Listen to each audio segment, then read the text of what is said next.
I am sure आप सभी के घर के आसपास भी ऐसे काफ़ी डॉग्स होंगे। बहुत से डॉग्स तो ऐसे भी होंगे जिन्होंने अभी अभी शायद ब्रीडिंग की होगी, इनके छोटे छोटे पपीज़ होंगे जिन्हें हम कालू बुलाते हैं, शेरू बुलाते हैं, अपने अलग अलग नामों से हम इन्हें बुलाते हैं। तो एक अपील तो मैं ज़रूर करूँगा कि अपने आसपास अगर कोई छोटे कुत्ते हैं जो अभी अभी जिन्होंने जन्म लिया है तो उन्हें ज़रूर से आप फीडिंग करें, क्योंकि ये आपके ऊपर ही निर्भर करते हैं। लेकिन एक लार्जर प्रॉब्लम भी जिसे एड्रेस करना बहुत ज़रूरी है, जिसके लिए जानना ये ज़रूरी होगा कि ये है कौन। ये स्ट्रीट डॉग्स क्या पहले से स्ट्रीट डॉग्स थे? ये कब हुए स्ट्रीट डॉग्स? क्या पहले से ही ऐसे ही ये सड़क पे रह रहे थे? इसका आंसर है नहीं, ये पहले से सड़क पर नहीं रह रहे थे।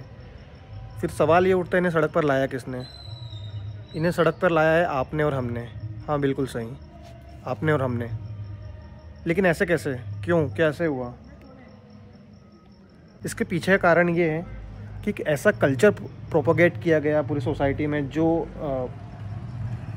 डॉग पाल रहे हैं, जो इम्पोर्टेड ब्रीड के हैं, जो बाहर से लाए हुए हैं, जिनके पपीज़ 10,000 रुपये में ख़रीदे हुए हैं, 15,000 में ख़रीदे हुए हैं, ऐसे लोग एक इलीट लोग कहे जाते हैं। एक स्टेटस सिंबल हो गया आज के डेट में डॉग रखना। ऐसे लोग कहे जाते हैं, बहुत ही ज़्यादा डिग्निफाइड लोग हैं। और जो लोग स्ट्रीट डॉग पालते हैं, इस तरह के डॉग्स को पालते हैं, वो टायर 2 टायर 3 सिटीज़ के गरीब लोग, ये प्रोपोगेट किया गया है। लोग 15,000 रुपये दे के एक इम्पोर्टेड पपीज़ जिसमें लैब्राडोर शामिल होते हैं, साथ ही साथ गोल्डन रिट्रीवर, यहाँ तक कि साइबेरियन हस्की भी लोग पाल रहे हैं। साइबेरियन हस्की एक ऐसा डॉग है जो बना ही सब जीरो टेम्परेचर के लिए, लेकिन उससे भी लोग इंडिया में पाल रहे हैं। उनसे सवाल जब पूछा जाता है कि भाई कैसे रखोगे, तो टॉर्चर हुआ उस डॉग के लिए, इसके तो इतनी गर्मी तो वो यहाँ के क्लाइमेट के अनुसार वो है ही नहीं, सहन ही नहीं कर पाता। तो लोगों के लॉजिक रहते हैं कि हमने इसके लिए पर्सनल एसी लगाया हुआ है, हमने इसके लिए एसी लगाया हुआ है, दिन भर एसी के सामने रहता है। लेकिन सोचने वाली बात यह है कि कब तक वो एसी के सामने रहेगा? डॉग एक ऐसी ब्रीड है, एक ऐसा एनिमल है जिसे खुले में रहना पसंद है, घूमना पसंद है। तो आप उसको एसी में कब तक रख सकते हैं? आपको उसे घुमाने लाना होगा 2 बार दिन में कम से कम। तो आप अल्टीमेटली कर क्या रहे हैं? उसे परेशान ही कर रहे हैं। सुबह जब वो निकलता है, शाम को जब वो निकलता है, उसे पसीना आता है, उसे सहन नहीं होता यहाँ का क्लाइमेट। वो इस क्लाइमेट के लिए बना ही नहीं है। साइबेरियन हस्की सब ज़ीरो टेम्परेचर के लिए ही है। और यहाँ पर आता है असली खेल, क्योंकि जब साइबेरियन हस्की या फिर कोई भी इम्पोर्टेड ब्रीड का जो डॉग है, ये जो इन्हें जब परेशानी होती है ना, इन्हें अगर कोई बाल झड़ना चालू होते हैं या इनके स्किन में कोई प्रॉब्लम आती है, तो 200 रुपये से लेके 18,000 19,000 तक के प्रोडक्ट भी मार्केट में अवेलेबल हैं। ये है मार्केट। क्योंकि जब किसी चीज़ में कॉस्ट अटैच हो जाती है ना, अब कॉस्ट तो यहाँ इतनी बड़ी है कि $1 बिलियन मार्केट है। क्योंकि जो स्ट्रीट डॉग है, अगर मैं कंपेयर करूँ, अगर उससे खुजली हो जाती है ना, तो उसे अगर 2 बार अच्छे 1 रुपये 2 रुपये के शैम्पू से अगर अपन नहला देते हैं, वो बिल्कुल राइट हो जाता है।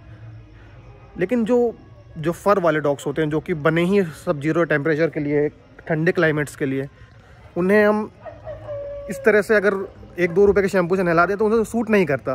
क्यों? वो यूज्ड टू नहीं है इस चीज़ के। तो यहीं पर आते हैं बड़े बड़े प्लेयर्स। स्ट्रीट डॉग्स को जो दे दो वो खा लेते हैं, खुशी से रहते हैं। 1 रोटी सूखी भी देंगे तो वो खा लेंगे, लेकिन नहीं, इन्हें चाहिए पेडिग्री। पेडिग्री का रेट क्या है आप पता ही है आपको रेट क्या है।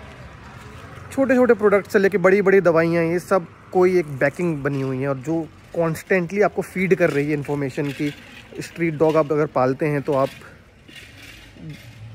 समाज के निचले तबके से आ रहे हैं, और अगर आपको ये इस तरह के कोई ख़रीदा हुआ 15,000 20,000 का अगर डॉग पाल रहे हैं, तो आप बहुत अच्छे हैं, बिल्कुल धनवान लोग हैं, मेहनती लोग हैं, एक अबोव लेवल हैं आप।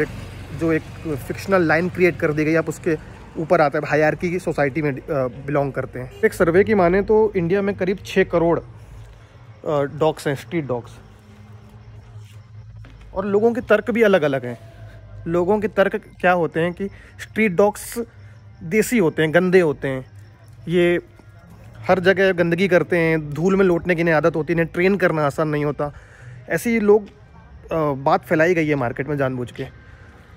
ये डॉग यहीं बने हैं, ये इतने पुराने डॉग हैं। इन्हें कहा जाता है इंडियन पारिया डॉग, कुछ लोग इन्हें इंडियन पेरिया भी कहते हैं। इंडियन पेरिया डॉग इतनी एंशियंट ब्रीड में से एक है डॉग की, जो वन ऑफ द इनिशियल जो ब्रीड्स बनी थी। इंडस वैली सिविलाइजेशन में भी इनके स्कल वगैरह मिले हैं। तो ये सालों सालों से हमारे साथ रहते आए हैं ये इंडियन पारिया डॉग्स। इन्हें हमने क्या किया, लगभग 200 साल 300 साल पहले आए हुए डॉग्स बाहर से हम ख़रीद के लाए, बाहर से इंपोर्ट हुए, उनको हमने घर पे रख लिया, इन्हें हमने निकाल दिया और अपनी चीज़ों में हम मशगूल हो गए। हम उसके वीडियो बनाने लगे हैं। आजकल ट्रेंड आ गया है, हर एक कुत्ते का चैनल है, हर एक जर्मन शेफर्ड का चैनल है, हर एक लैब्राडोर का चैनल है और लोग उसे फॉलो कर रहे हैं। लाखों में सब्सक्राइबर हैं। मुझे कोई प्रॉब्लम नहीं है जर्मन शेफर्ड से, मुझे कोई प्रॉब्लम नहीं लैब्राडोर से। यहाँ तक कि मेरा फेवरेट डॉग ही लैब्राडोर था बचपन से। लेकिन जब मैंने ब्रीडिंग इंडस्ट्री की हार्ड जो रियलिटी होती है, हार्श रियलिटी, जब से इसे समझा है तो मैं तो बिल्कुल से अलग ही हो गया उन सब चीज़ों से। यहाँ तक कि ब्रीडिंग इंडस्ट्री क्या करती है, अगर 2 लैब्राडोर को मेल और फीमेल को अगर ब्रीडिंग करानी है तो वो तो नेचुरल मेथड भी यूज़ करना बंद कर दिए हैं। उनके अनुसार ये नेचुरल मेथड जो जिसके लिए वो बने हैं वो उनके लिए सेफ़ नहीं है। अब इंजेक्टेड मेथड होती है, उनका सीमन निकाल दिया जाता है मेल डॉग का, वो फीमेल डॉग में इंजेक्ट कर दिया जाता है, वो ज़्यादा सेफ़ होता है। फीमेल डॉग को पता भी नहीं है क्या हुआ मेरे साथ। फिर उसके बाद फिर उसके 3 महीने बाद लगभग बच्चे होते हैं, 6 से 8, 1 लीटर में 6 से 8 बच्चे होते हैं और उन्हें बेच दिया जाता है। माँ को पता ही नहीं क्या हुआ। ये क्या है, ये एक्सप्लॉयटेशन ही तो है एनिमल्स का। स्ट्रीट डॉग के साथ अपन जो इम्पोर्टेड ब्रीड है उनको तो अपन क्लाइमेट से यहाँ के परेशान कर ही रहे हैं, साथ ही साथ हम उनको इतने बुरी तरीके से उनका एक्सप्लॉयटेशन कर रहे हैं। उनके बच्चे बेच रहे हैं 20-20 हज़ार रुपये, 25-25 हज़ार रुपये में बच्चा गया है। और जो ख़रीदने वाले लोग हैं वो कौन है? डिमांड है तभी तो सप्लाई है ना। खरीदने वाले लोग भी बताते हैं, शान से बताते हैं, हमने हाँ लिया है, हमने 20 हज़ार का कुत्ता लिया है, हमने 25 हज़ार का कुत्ता लिया है, हमने घुमाने के लिए एक नौकर रखा हुआ है। ये किस तरह का एक झूठी शान है? और उस शान को लोग बहुत अच्छे से बताते भी हैं दूसरे लोगों को कि हाँ ये देखिए हमने कुत्ता लिया है। और अपने आप को डॉग लवर भी बोलते हैं। ये कैसे डॉग लवर हैं जिनको ये बाहर के मरते हुए कुत्ते नहीं दिख रहे हैं, ये सड़क पे खाने के लिए भूख से मरते हुए, इन्फेक्शन से मरते हुए, इल्लियाँ लग जाती हैं कुत्तों की चमड़ी के अंदर, इल्लियाँ उन्हें लाइव खाने लगती है, उनके मीट खाती है इल्लियाँ लाइव। कुत्ता चल रहा है जिंदा लेकिन अंदर इल्लियाँ घूम रही हैं। और उनके घर में एक इम्पोर्टेड कुत्ता है जिसकी दवाइयों का ही खर्च 10,000 रुपये है पर मंथ का, उसके शैम्पू का खर्च है 5,000 रुपये, उसे क्रीम लगाता है, लोशन लगाता है, फलाना ढिकाना। लोग कैसे सह लेते हैं? ऐसे लोगों को अपने आप को डॉग लवर बोलने में शर्म आनी चाहिए। तो कोई ना कोई प्रोटेक्टर तो होगा इस इंडस्ट्री का, हाँ है ना। वही लोग जो पेडिग्री बना रहे हैं, वही लोग जो डॉग फूड बना रहे हैं, डॉग चैन, डॉग बेल्ट, क्या नहीं है डॉग के लिए, ज़बरदस्ती की। डॉग का नेल कटर भी आ गया, क्या ज़रूरत है उस चीज़ की? डॉग की अलग, डॉग को नहलाने के लिए एक छोटा स्विमिंग पूल भी आने लगा है। अरे स्ट्रीट डॉग तो ये सब नहीं मांगते ना। स्ट्रीट डॉग तो मांगते हैं सिर्फ एक सूखी रोटी भी दे दोगे मैं खा लूँगा, रह लूँगा, खुशी से रहूँगा। अब कई लोगों के तर्क ये होते हैं स्ट्रीट डॉग्स को ट्रेन नहीं किया जा सकता, गंदे होते हैं। ऐसा बिल्कुल भी नहीं है। स्ट्रीट डॉग्स सबसे ज़्यादा आसानी से ट्रेनिंग दी जा सकती है उनको, सिर्फ 2 हफ्ते लगते हैं, 14 दिन। एक स्ट्रीट डॉग को आप बेसिक कमांड सारी सिखा सकते हैं, सिट से लेकर हर बार्क से लेकर सारी चीज़ें। स्ट्रीट डॉग इतने ज़्यादा एडाप्टिव होते हैं नेचर के। और सबसे बड़ी बात, लोग कहते हैं कि स्ट्रीट डॉग मर जल्दी जाते हैं इसलिए हम स्ट्रीट डॉग को नहीं पालते। अरे स्ट्रीट डॉग का जो इम्यूनिटी पावर है ना, वन ऑफ द बेस्ट है। वो कचरे में से खाना खाता है और 14 साल जीता है।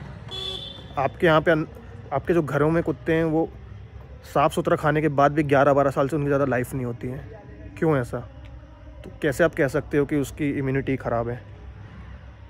मैं आपको एक स्टोरी सुनाता हूँ। ऐसी स्टोरीज़ आपको अपने घरों के आसपास देखने मिलेगी। ये स्टोरी जेरी की।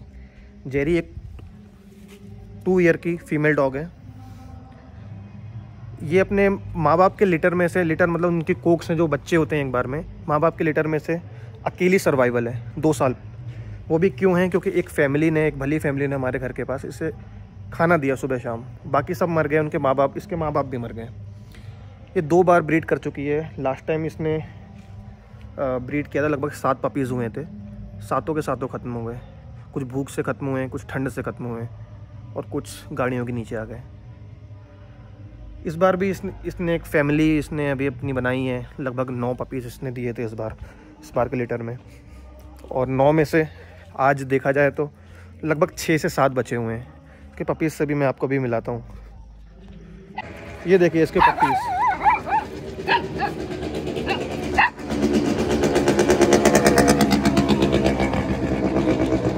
लेकिन बुरा कब लगता है? बुरा तब लगता है ना जब ये मुझे एहसास होता है कि इनकी ज़िंदगी ज़्यादा दिनों की अब नहीं बची है। ये इनोसेंट से बच्चे 2 महीने 3 महीने या किसी गाड़ी के नीचे आ जाएंगे, या भूख से मर जाएंगे, या गैस्ट्रो की बीमारी से मर जाएंगे, डाइजेशन की बीमारी से मर जाएंगे, कचरे में से खाना खाने के कारण। इनकी क्या गलती है? ऐसे आसपास आपको कितने सारे जैरी मिलेंगी, कितने सारे आपको डॉग्स मिलेंगी जिनकी ऐसी आपको स्टोरीज़ मिलेगी। ये देखिए, क्या इन्हें प्यार नहीं है अपने पपीज़ से? क्या ये पसंद नहीं करती अपने बच्चों को? तो क्यों, किसने छोड़ा इनको ये बाहर? ज़िम्मेदार कौन है इन सब चीज़ों का? अगर इतना कुछ होने के बाद भी अगर किसी को ये बात समझ में नहीं आ रही है, तो शायद से जो मैं चीज़ों के बारे में बताना चाह रहा हूँ उसने अभी देखा नहीं है। उसकी जो दर्द होता है ना पपीज़ को मरते समय, वो एहसास नहीं किया है उसका। कभी एक कुत्ते, छोटे पपी का, 2 महीने के खूबसूरत से पपी की लाश नहीं उठाई है। सड़क में एक्सीडेंट से मरा हुआ, या भूख से मरा हुआ, या जहर किसी ने उसे दे दिया तो मरा हुआ। उसकी जब लाश उठाओ ना, कोई ठंडी लाश जब आपके हाथ में होती है इस तरह से, आपको विश्वास नहीं होता कि ये कुछ समय पहले मेरे पास खेल रहा था। जब इसकी ठंडी लाश आपके हाथ में होती है, इसकी जीभ बाहर रहती है, आंखें खुली रहती है, और आंखों में एक ही सवाल होता है, मेरी क्या गलती थी? जितना दर्दनाक सवाल है उससे ज़्यादा इसका दर्दनाक जवाब है। इसकी गलती ये थी कि ये elite, so called elite breed में पैदा नहीं हुआ। ये पैदा हुआ स्ट्रीट डॉग में, जो कि ये स्ट्रीट डॉग में पैदा हुआ, जो कि बहुत पहले से हमारे इंडिया में रहते आ रहे हैं। लेकिन वही लोग जो देसी घी को रिफाइंड ऑयल में आज बदल चुके हैं, वैसे ही लोग अब विदेशी कुत्तों से, ये हमारे खुद के इंडियन पैरिया डॉग, इन्हें हमने सड़क पर छोड़ दिया है कि जा आप मरिए, आप हमारे किसी काम के नहीं हैं। हम पालेंगे जर्मन शेफर्ड, हम पालेंगे लेब्रा, हम पालेंगे गोल्डन रिट्रीवर, हम पालेंगे साइबेरियन हस्की, चाहे उसके लिए हमें एक एसी भी लगाना पड़ जाए, चाहे उसकी दवाइयों का बिल महीने का और खाने का बिल महीने का 25,000 रुपये भी क्यों ना हो, लेकिन इन्हें हम एक टुकड़ा नहीं देंगे। क्यों नहीं देंगे? क्योंकि इससे हमारी कहना चाहिए, इससे हमारी जो प्रोग्रेसिव जो सोसाइटी है वो हमें एक्सेप्ट नहीं करेगी। हमारी सोशल जो लेवल है वो आहत होता है हमारा देसी डॉग्स को पालने से। इसके खिलाफ तो बोलना पड़ेगा। कैसे? हम 140 करोड़ के लोग हैं, हम कुछ नहीं बोल रहे हैं। इसके खिलाफ जब तक हम नहीं बोलेंगे तब तक कैसे चलेगा? ऐसे ही कुत्ते मरते दिखेंगे आपको। आप कल को अपने काम पे जा रहे होंगे, अपने कोचिंग में जा रहे होंगे, या पढ़ने जा रहे होंगे, कहीं पर भी आपको रास्ते में कुत्ते दिखेंगे, आप उनके साइड से अपनी गाड़ी, साइकिल जो भी है आप निकाल के चले जाएंगे। कुछ नहीं बदलेगा। क्या एक सॉल्यूशन हो सकता है इसका? मैं अपना एक विचार आपके सामने रख रहा हूँ। मैं आपके सामने प्रेजेंट करता हूँ आज शेरू.com। शेरू.com क्या है? ये 2 चीज़ों का एड्रेस करता है। पहला, ये इसमें बहुत से वॉलंटियर्स मुझे चाहिए होंगे इसके लिए, जो कि लोकल में कितनी फीमेल डॉग्स हैं, बिचेस हैं, वो कितने बच्चे दे रही हैं, इसका डाटा उनके पास रहेगा। और इनकी जो एज होती है बच्चों की, लगभग 45 दिन के बाद से वो सीखना चालू कर देते हैं। तो उन्हें बेसिक ट्रेनिंग हम देंगे। 14 दिन लगते हैं ट्रेनिंग देने में। बेसिक ट्रेनिंग हम देंगे कि जो भी कमांड्स होती है उसे फॉलो करें। इन्हें सबसे ज़्यादा प्रॉब्लम होती है कि जो टॉयलेट हैं देसी कुत्ते यहीं कर देते हैं, बेचारे क्या करेंगे? उन्हें घर में रखने की आदत नहीं है ना।